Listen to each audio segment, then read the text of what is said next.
Now, of course, the overall agenda, the narrative is that don't worry, as long as you take the poke, everything is safe. And then an 18-year-old nurse says, and this is coming from the UK, from the Daily Mail, says trainee nurse who received the AstraZeneca poke is hospitalized with 3 severe blood clots after doctors dismissed her symptoms and sent her home 3 times until she could barely breathe. Right, so she ended up with pulmonary embolism. Right, blood clot finds its way basically into the pulmonary system, into the vascular system in your lungs, and then eventually it comes into a passageway where it just can't pass anymore. And then, of course, as a result, blood can't get through. Blood is responsible for carrying the oxygen, and then of course you start to feel short of breath as basically you start to feel the ischemia as the tissue starts to die. And then of course they have to give you medication, probably going to put you on heparin drip until basically the clot dissolves. And then it says that Ellie Peacock was hospitalized after it was discovered that she had 3 blood clots. It says the clots were found on her right lung after oxygen levels dropped below 90%. And typically for your average individual, most people are going to sit at least at around 95% for the most part. Maybe if you have like smoking history, if you have maybe asthma, COPD, typically with COPD, that person typically might not sat above 92, and maybe most doctors feel comfortable because the drive is for them to expel carbon, right? And so when you give them too much oxygen, they end up basically not breathing. And so for her, that was obviously where she would feel short of breath. The heart starts to race very quickly as the body now starts to compensate. You might feel some lightheadedness. There might be diaphoresis. The person starts to sweat profusely. And of course, she made her way several times to the hospital. And of course, because she was so young, and of course, because many doctors maybe are not familiar or maybe want to turn a blind eye to what is going on, this is what happens where you have she's a nurse trainee, and she's a nurse trainee seen by 3 different doctors, and finally not until her 3rd visit to maybe the ER where she went to, or to her primary doctor, that finally they were able to admit her to the hospital. So she received her first dose of the AstraZeneca vax on March 31st. And so for a lot of young people, she's 18 years old, for a lot of young people that think, and this is why many young people might be more hesitant about taking the vaccine, is because for most of these people, the risk for them getting sick is very low. I think the only young people that we had were typically those who were more obese, usually around 200, and had other comorbidities like obesity, maybe high blood pressure, maybe they were like pre-diabetic, and typically they were mostly minorities. At least that's what my experience was. I took care of a young man in the ICU. I think he was 26, but he was obese. He did have pre-hypertension and he was diabetic, right? And of course, he ended up surviving, even though he was intubated, but he did end up surviving. It was one of the very few cases of people who were intubated that actually got extubated and went on to survive. There are very few, but it just goes to show you that even though for many young people, they're like, well, my risk of getting sick is so low. Why would I take something that really doesn't have the science studies, the long-term studies to say, well, maybe there might be more risk. Let's see what might happen in the future. So of course you get pushed to take this to say, well, you can't come to school, right? You can't come to school, you can't go to work, etc., right? Depending upon where you might be. And for most people, especially for many liberals, the concept or the narrative, when one person died of the disease, when they were like, one person is one person too many. I would say the exact same thing for many young people, especially when it comes to young children. How long till we wait till a young child ends up with a blood clot in the brain and doesn't survive, right?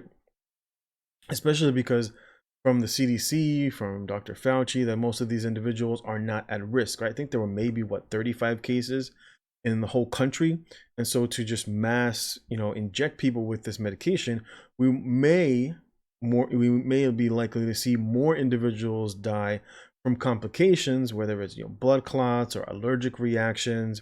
There's some people, everybody's body is different, and so if you don't know what's inside of it, that's why most of the time you go to a restaurant and they'll ask you, you know, are you allergic? When you come to the hospital, a nurse like me, the doctor that's in the ER, they'll ask you what allergies you have, so that maybe, well, you know, medications that they thought they were going to give you, well, we'll have to tailor it a different way. Just like if you go to a restaurant, you'll say, hey, you know, make sure that there's no peanuts or no fish, right? Because some people might have certain allergies, or I can't eat strawberries, right? So you know, those are things that are important to know when you're going out. Or someone who's like, for example, allergic to bee stings, right? They can have what is referred to as an anaphylactic reaction, and that can come with tachycardia, it can come with difficulty breathing, person can break out in hives, etc. But the more dangerous is when it, you know, starts to complicate the vascular system, or when a person, you know, has an allergic reaction that basically closes up the airway. And those, of course, are the more severe, where you required immediate where the person requires immediate assistance from a trained medical personnel.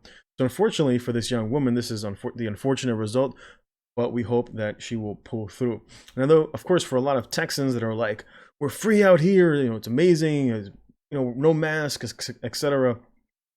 And we have a nurse here. This is coming from the DC Patriot, and it says Texas nurse says that she was fired for refusing it, and of course, there's a video down here talking about that. Now, of course, with her.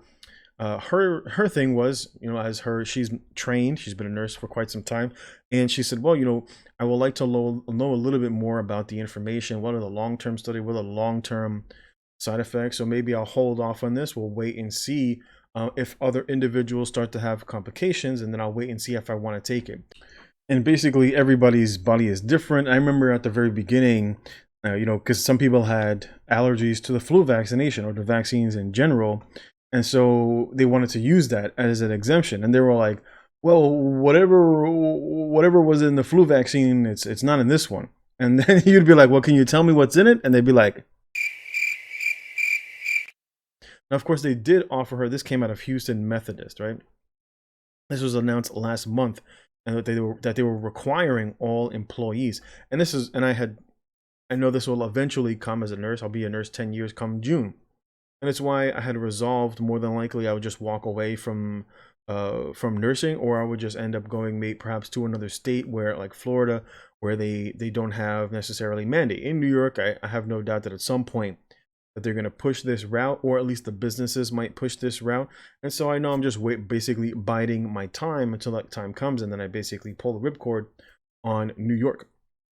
And so she did have the option to use like a religious exemption, but she's like, well, I don't have a religious exemption. Not everybody necessarily practices a specific religion. Maybe she was atheist, maybe she just didn't have any religious beliefs to begin with.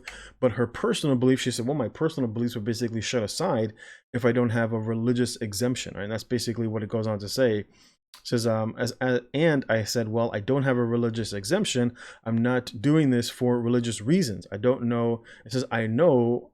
And she said, I know, but we'll help fill it out, right? So they were kind of willing to work with her. They were like, just fill out the damn form and shut up and do it. And she was like, well, my personal beliefs should hold equal weight, right? Because you're forcing me to either lose my job or take this specific medication into my body.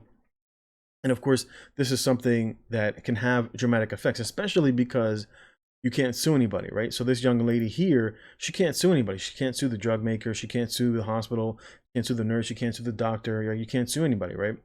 And so you end up becoming responsible, or I should say the taxpayer ends up becoming responsible for if the person has an event that requires them to go into the hospital.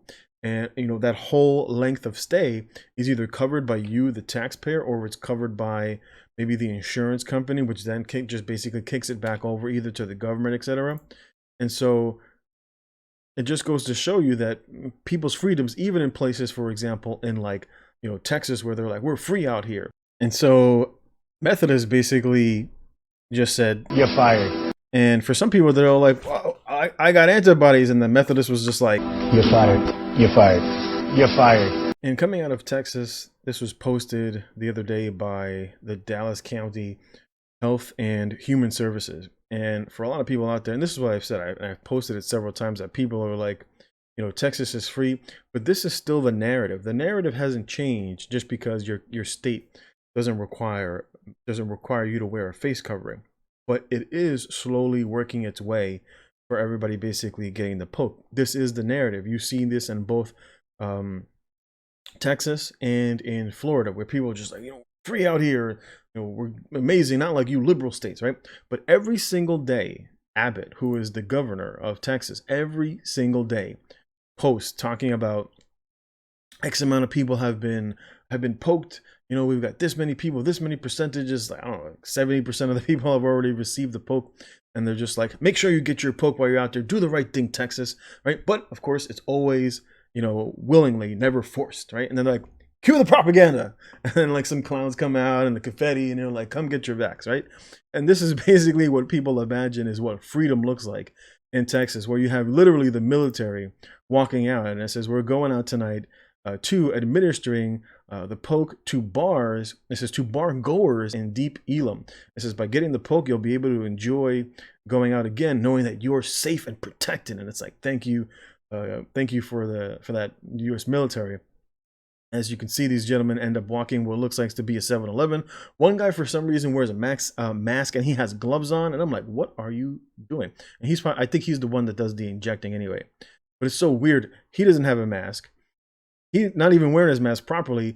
He puts on the masks and then walks in and then takes off the mask. And it's like, what are we doing here? Now, again, this might be staged. It does look kind of staged as they literally walk by everybody. But again, this is a sort of propaganda coming out of free Texas, right? For all these people that are like, Texas is free.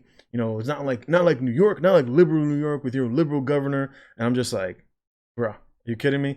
This is the propaganda that Texans see on a regular basis from your governor here, Governor Abbott. And people just sit here and imagine that the real point of everything has nothing to do with the mask. As you can see, this guy's not even wearing the mask properly. The other two walked in. One guy walked in with the mask and then took it off. The other two military individuals walked in with no masks. And it just goes to show you it has nothing to do with the mask. To the point for a lot of people who are like, mask save. And I got into an argument the other day with some lady on the train because I don't wear it when I go on the train. I've never worn a mask going outside throughout the whole duration of the pandemic, right? But the whole pandemic from 2020, from when it all started till now, I have never worn a mask. I don't wear a mask. The only reason I wear a mask to go indoors is if the business requires it. If they don't, I'll walk in and I won't wear a mask because there's no point. Where there is free flowing air, there was no point. It's so weird here in New York, walking into the restaurants, and the restaurants will be like, you can't be seated without a mask. Everybody in the restaurant and outside of the restaurant does not have a mask on, but for you to be seated, you have to wear a mask. I'm like, what? And then you see people who are sitting in close proximity to one another, even indoors. It's not like, I pass by where I live, close to 2nd Avenue. It's all restaurants. It's all restaurants and bars. And so you'll pass by there during the day, or you come by during happy hour, especially now because it's nice and warm. It's all crowded, right? And the people will get up and they'll put their mask on to walk in the street. And I'm like, what are you doing? What are you doing? And it's just like, either people are just complying because they don't want to be socially shamed. I ended up getting into some lady started complaining to me on the subway when I was coming home Monday about not wearing a mask on the subway. And I'm just like, there's no point. I'm like, look, you're sitting in a box with like 60 people, almost shoulder to shoulder. And you're sitting here worried about whether I have a mask. And it just goes to show how ignorant many people are, as you can see, right? This is cold. This is nothing like the chill of winter to illustrate how well masks work. And as you can see, these two that are dancing, it's cold outside. So you can see all that moisture, right? All that air just literally is like blowing right in front of her face. It's like, what's the point, right? And so this is exactly what I said to her. I was like, you people are just playing dress up. I was like, where I wear my mask is that's at the hospital. That's where I wear my masks. I wear my mask, or I put a mask on someone who is symptomatic and has a cough, right? So that it does. And I put a real mask, not these stupid cloth masks. I see people with handkerchiefs. I see people that walk into the stores and they do this, and they imagine that they're safe. And this is just people just literally going through the motions because individuals, of course, not wanting to be socially shamed, or they'll just walk in. They just want to walk into the deli to buy something. I literally see people when I used to work at night. Uptown in Manhattan, people would walk into the deli when I went to get coffee, and then the guys that's from the sanitation, they'd walk in like this, and I'm just like, what's the point? Like, what are you doing? Like, you're just literally going through the motions There's no point. It's not effective at all. But this is what people perceive. This is what people receive. It's the perception. That's all that it is. It is the perception of safety that many individuals imagine that these things do for them. As you can see, there's no protection here. You can see all that air just literally blowing past the mask, doing absolutely nothing. Which is why, of course, there was the recent, where the CDC was like, okay, you don't have to wear a mask. They've known all along. This is what you look like, right? This is what it was. A lot of you people just can't see it because it's warm here in most of these areas, especially in New York. This is what you look like, right? When you're walking around, you look at all this moisture just passing through the masks, and so it's for no reason. Right? It's obvious. Like, of course, don't wear the mask. No point. There's no point in wearing the mask. And then people are losing their mind. They're like, what do you mean don't wear the mask? We're all going to die. And even if they got the vax, they're like, I don't want to look like a Republican. And it's like, no, you look like a moron, because it does absolutely nothing, as you can see based off of the video, right? And so it was kind of funny, when you look back at the outcomes, right? When you look back at the outcome of what is it, or if you choose to take the poke, Sweden records more than 30,000 cases of side effects that are tied to the jab, with most of those cases being as a result of, okay, here we go. And so it goes on to say, it says, Sweden presently offers 3 different types of jabs, right? The Moderna, the Pfizer, and the AstraZeneca, with the AstraZeneca, right, the latter being the most widely available, while other European states like Germany have sought to offer substitutes to younger patients. Why? Because of the risk, right? Because of the risk of, like for this nurse here, right? Because of the risk of the blood clots, they're choosing to use different ones for younger people. And it goes on to say, it says, have sought to offer younger substitutes, it says, who are vulnerable to dangerous cerebral blood clots, which are rare but not unheard of side effect. It says the number of subjected adverse reactions from the 2 shots seemingly relative. Basically, it says 26%, right? Almost 20,000 reports from the AstraZeneca, while AstraZeneca shot only accounts for 26% of roughly the 2.7 million vaccines that have been administered so far in Sweden, but makes up 63% of the side effects, right? And so 63% of the reported side effects are coming from the AstraZeneca jab. And it's why it was so ironic that when India was like appealing to America that we need more jabs, what did America do? America went and gave them the AstraZeneca. And it just goes to show you how effed up the situation is, right? It just goes to show you how messed up the situation is here, right? And so you see a lot of countries that are not basically working in each other's best interest. And like I say, at the end of the day, just follow the money, right? So it's like, that's why you see like a lot of the negative marketing towards AstraZeneca, towards Johnson & Johnson, etc., right? But you very rarely see the same sort of, it's not because one maybe perhaps is better than the other, maybe one is not being reported on, etc. But it just goes to show you, at the end of the day, just follow the money, right? Just follow the money. It's like, if you even think like you can't understand one aspect, just think about who benefits the most financially from a situation.